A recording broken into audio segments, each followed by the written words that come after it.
The amendment to the Judicial Service Act contained in the Statute Law Miscellaneous Amendments Bill 2015 requires the Judicial Service Commission Secretary to submit names of 3 qualified persons for the position of Chief Justice or Deputy Chief Justice to the President, who would select a candidate from the 3, nominate them, and submit them to the National Assembly for vetting and approval.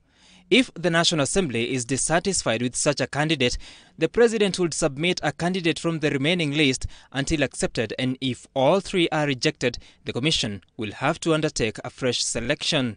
During the appointment of the current Chief Justice Dr. Mutunga and his deputy Kalpana Rawal, the JSC submitted just 1 candidate for each position to the President, which was subsequently approved by Parliament.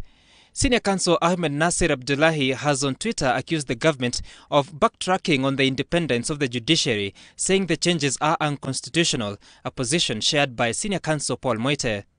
Article 166 paragraph A of the Constitution is however silent on the number of candidates to be forwarded to the President, only providing that the CJ and DCJ would be appointed by the President in accordance with the recommendation of the Judicial Service Commission and subject to approval by the National Assembly. The Judicial Service Act of 2011 had also been silent on the number of candidates. City lawyer Charles Kanjama finds nothing wrong with the amendment. I think what the President was basically indicating through the Attorney General who proposed the amendment is that he does not want to merely be a channel or a conveyor belt of a name from the Judicial Service Commission to the National Assembly, that he wants to have an opportunity to review and vet.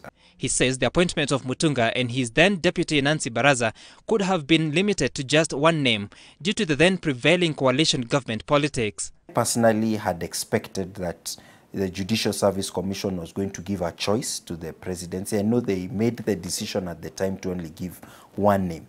And of course, because the government was a coalition government and was not very united amongst itself, I think Kibaki and Raila, to be honest, chose, you could call it, the more comfortable option of just accepting the choice that was made by the Judicial Service Commission.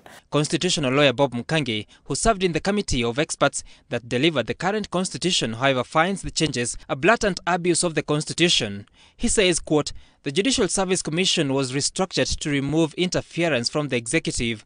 We wanted a judiciary that is accountable to Kenyans. JSC is now becoming a selection panel instead of being a hiring authority. Appointment of CJ and DCJ will now turn out to be a National Assembly and President affair." End of quote. The Law Society of Kenya chairman Eric Mutua says the amendment could be challenged in court for interfering with the independence of the judiciary. The changes effected by the National Assembly in December last year are a precursor to expected changes at the helm of the judiciary, with Chief Justice Dr. Mutunga expected to retire in June this year. Gituku for Citizen Weekend.